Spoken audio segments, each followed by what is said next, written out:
Chers amis, chers camarades, c'est game over pour le patronat, avait déclaré Magnette. Le 1er mai, M. Magnette et M. Rousseau, les présidents francophones et néerlandophones de la famille socialiste, étaient très combatifs. On allait voir ce qu'on allait voir. Mais 6 jours plus tard, toute cette combativité a disparu. La presse patronale titrait de manière euphorique, et je les cite, « Les socialistes ont pris une claque syndicale, les libéraux bombent le torse ». Mais qu'est-ce qui s'est passé? Où en est-on? Pour rappel, mes amis, le gouvernement a choisi de maintenir la loi de 96 qui bloque les salaires. En application de cette loi, le gouvernement a dit aux syndicats depuis le mois de janvier « Vous devez discuter des salaires, mais interdiction de réclamer des hausses salariales supérieures à 0,4%. » Et ça, même où les entreprises font un max de profit. La réponse syndicale a évidemment été chaque fois très claire, ce n'est pas possible, on veut pouvoir négocier librement les salaires. Il y a donc eu des actions d'ampleur les 12 et 25 février. Il y a eu une grève générale le 29 mars. Et pour soutenir ces travailleurs, mon camarade Marc Goblet, ancien secrétaire général de la FGTB, et moi-même avons introduit une proposition de loi qui permet de réellement libérer les négociations salariales du carcan étouffant actuel. Les amis, les socialistes avaient annoncé leur soutien. M. Magnette avait même dit soutenir les grévistes à 200%. Et après, c'était même à 2000%. Je n'ose même imaginer où ça va finir. Le 1er mai, ils avaient déclaré que si les salaires ne pouvaient pas augmenter, les dividendes seraient bloqués. Ils ont bombé le torse. Mais aujourd'hui, les amis, on doit se rendre à l'évidence. C'était simplement une opération de com. Des 2000%, il reste aujourd'hui 0,4%. Je vais vous expliquer.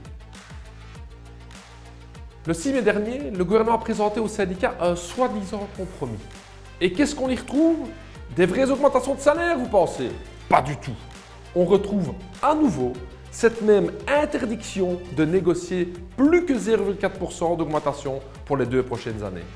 Comme le patronat le demandait. Avant le soi-disant compromis, c'était 0,4% maximum. Après le compromis, c'est encore 0,4%. Apparemment, les compromis à la sauce gouvernementale, c'est d'appliquer exactement ce que la FEB demande. Et pour faire passer la pilule, ils ont ajouté des bons d'achat ou des chèques consommation pour une valeur maximum de 500 €. Une véritable arnaque. Parce que c'est un maximum. Hein. Si vous n'avez pas suffisamment de rapport de force dans votre boîte, ça peut même être 0 €.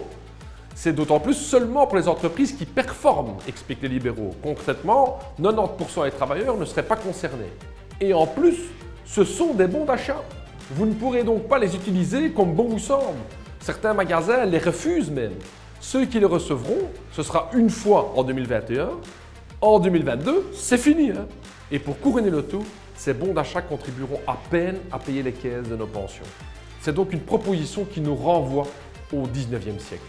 Quand les patrons distribuaient une partie de leur salaire aux ouvriers en bons d'achat. Nous ne voulons pas de ces chèques consommation, nous voulons du salaire. C'est ce qu'ils avaient promis aussi le 1er mai. Alors les amis, quelle suite? Les organisations syndicales ont bien entendu annoncé qu'elles rejetaient le compromis patronal que le gouvernement veut imposer.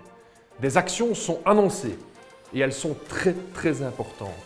Car si certains ont dû retrouver un langage de gauche pendant quelques jours, c'est grâce à la mobilisation de la classe des travailleurs. C'est grâce à la pression de la population qui demande du respect. Le gouvernement et le patronat savent qu'ils ne sont pas dans leurs droits. Dans ce sens, chaque action fait mal à ceux qui veulent imposer les 0,4%. Avec le PTB, nous serons bien entendu à vos côtés, dans les entreprises, dans la rue. Nous serons aux côtés des organisations syndicales dans les jours et les semaines qui viennent. Nous ne vous lâcherons pas.